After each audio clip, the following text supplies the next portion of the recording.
And if you put me back in the White House, their reign is over. Their reign will be over. And they know it. And America will be a free nation once again. We're not a free nation right now. We don't have free press. We don't have free anything. In 2016, I declared, I am your voice. Today I add, I am your warrior. I am your justice. And for those who have been wronged and betrayed, I am your retribution. I am your retribution. Donald Trump is your warrior. He is your justice and he is your retribution. Not yours. If you're watching this and you actually care about yourself or this country, he's talking about the people that want to commit crime. He's talking about people who are violent. He's talking about people who are fascist-loving supporters. And for everything he says that has to do with coming for political enemies, they cheer like crazy. Again, he's your warrior. He's your a seeker of justice, and also he's your retribution. You have to ask yourself, who is all those folks against? No, it's against fellow Americans.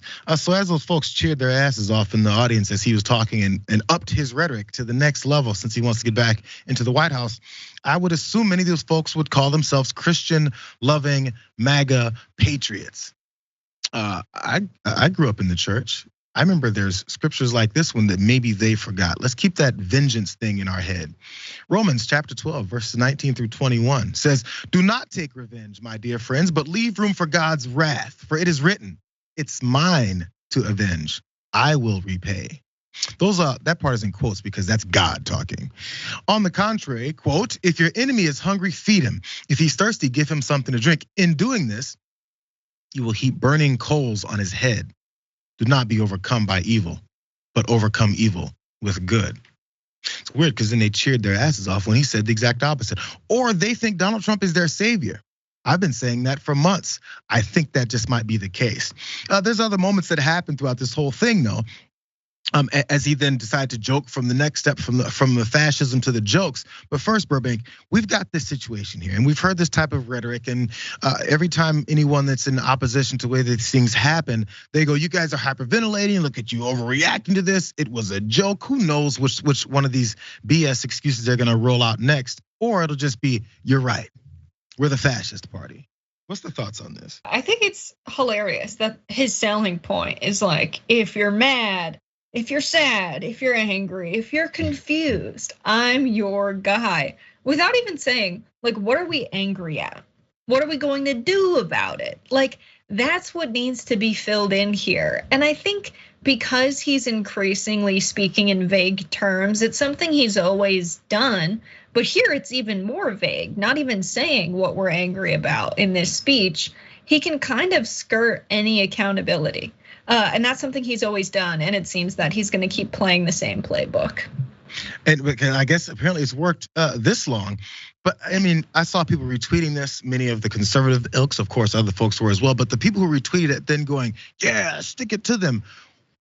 The question is never asked, what does that look like? Which there'll be more aspects from CPAC that you may ask yourself. So these declarations and proclamations and promises these folks are making that they're gonna do once they're in any kind of level of power, what does that look like? And who is it against? How would that work? What part does the MAGA Patriot Army foot soldiers have to play in it? They'll figure that out themselves.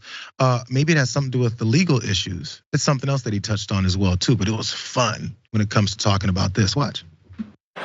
People said to me, "Are you sure you want to do it, sir?" I said, "Oh, this will be so amazing." What the hell did you get me into? I didn't know the word subpoena. I didn't know the word grand jury, those words, grand jury.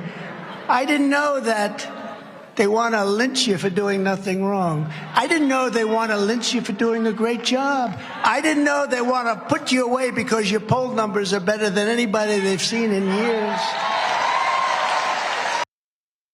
So obviously the tongue-in-cheek response of, you guys got me into this. I'd never seen subpoenas or grand juries. You're probably close to it with all your other business dealings you have throughout your life. But let's joke about all of his legal issues because again, that's what I guess in assuming I can get away with anything. I am this dictatorial aspiring leader of the country, which he's back on this same thing over and over and over again. but the cheers still rained down. I'm not sure if they're really listening to what he's saying, but I had thoughts about the lynching. I'm gonna let you come back into this before I go there, though. Subpoena. That's a big word for Elmo. He gets his monthly vocabulary list from Merrick Garland, so he can learn the legal terms we use in this country.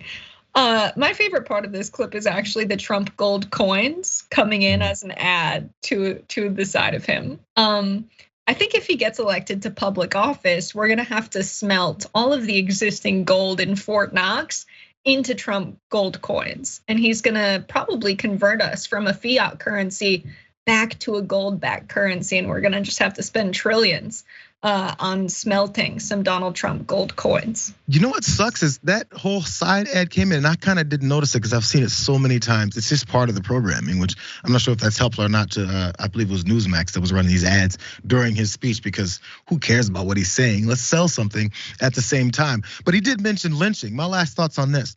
He did mention lynching. Who knew that they'd get lynched for this and lynched for this and lynched for that? Again, this is the same narrative that continues down the same road because we talked about a legislator last week who was trying to bring back lynching as a manner of death, public execution, as a way to deter folks from crime. But of course, remembering our ugly history with lynching in this country and the types of folks that we did lynch and celebrate and carry picnics out and all that stuff around folks as they were murdered in public.